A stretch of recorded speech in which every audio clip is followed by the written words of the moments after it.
Today is May 8th, 2017. Want to go over how you could have potentially used the STT news filter to locate the hot stock of the day, INPX, as well as just kind of go over how I use it literally every day.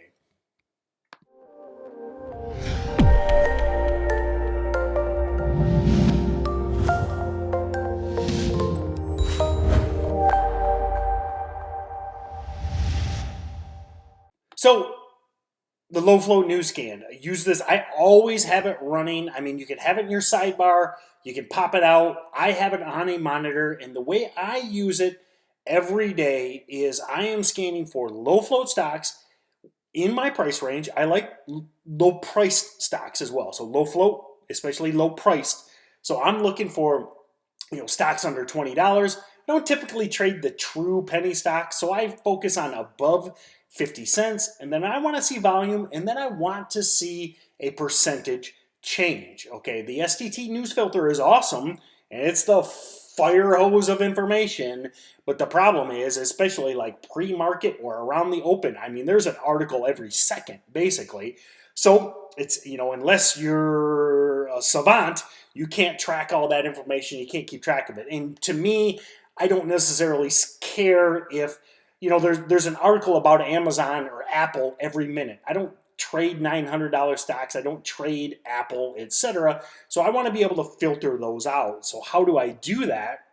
When I go to the news scan, right here, you've got you pop out and so that I can see it. And then I run it again on a secondary monitor. I hit the filters, filter results, and here's my criteria. You can tweak these as you see fit, but I'm looking for stocks from 50 cents to $20. Now it's the end of the day, so I'm looking for a million minimum volume. When I'm running this pre-market, I've got it around 5,000, especially early pre-market. I want to see the stocks that are moving on news, but they got to have some volume. I mean, you'll have articles that come out in pre-market. Unless the stock is actually printing, I don't really care. Now that number I will ratchet up through the day, and it varies depending on the day, but most days I'm at 5,000 in pre-market. After the open, maybe it's 100,000. Midday, it's 500,000, and then you get towards the end of the day, and it's 1,000,000. I only trade liquid stocks. I recommend you only trade liquid stocks, but if you like your liquid stocks, you can always set the volume differently. Then I want to see a percentage change of 10%. Now, sometimes in pre-market, I'll knock that down to 5%, but I really don't care if there's a stock with news that's up 6%. I mean, I mostly day trade intraday momentum stocks, and if something's up 5-6%, I don't really care. Even if it's up 10%, I don't necessarily care. But that's kind of my cutoff to where it's like, okay, you get to the double-digit percentage, we're getting interesting here. Then I filter by less than 10 million float. So that gives me what I want. It gives me the price range, gives me something with volume, that's something that's actually tradable. I don't care about people yapping or some article or press release on a stock that isn't even trading or trades a couple thousand shares a day. Does me no good. I want to filter all that out, okay? Because my goal is to minimize the number of stocks I'm watching, maximize my efficiency. That's what I use StocksToTrade for. Then filter by less than 10 million float. Last couple years, low flow stocks have just been the runners. That's how you get something like our runner today, INPX, that goes up 150% and is basically sitting on the high of the day even now after hours. So those are the type of stocks I want to target because I don't care about a couple percentage point moves. I want to catch this thing this morning, say at 10 a.m. or 11 a.m. when it's up 30, 40, 50%.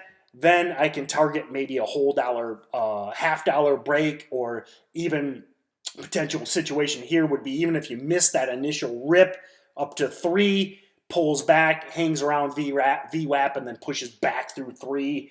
I was actually away midday. That would have been a very nice entry right there. New high of the day after hours here. Really, that, you catch the news on the news screener.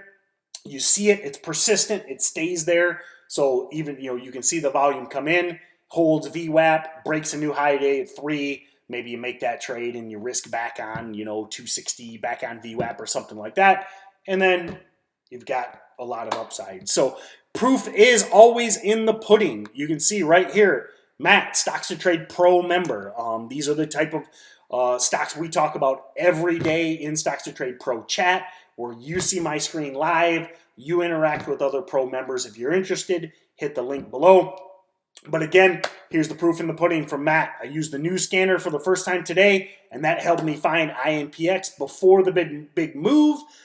He found it at 10 a.m. on the news, and he had asked how I normally use the news scan, so that was the that's why I broke it down in this video. So he was very excited that he found it before the move.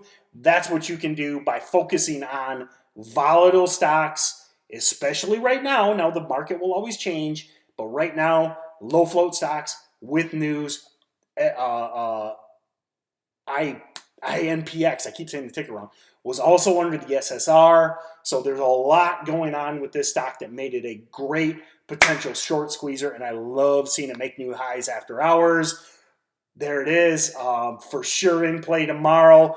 Guys can't help themselves. They keep shorting these stocks, and I do not understand why. I do not get it, but they keep trying, and that's what creates these moves, and that's what puts this perma grin on my face. So thanks a lot, guys, and we'll see you tomorrow.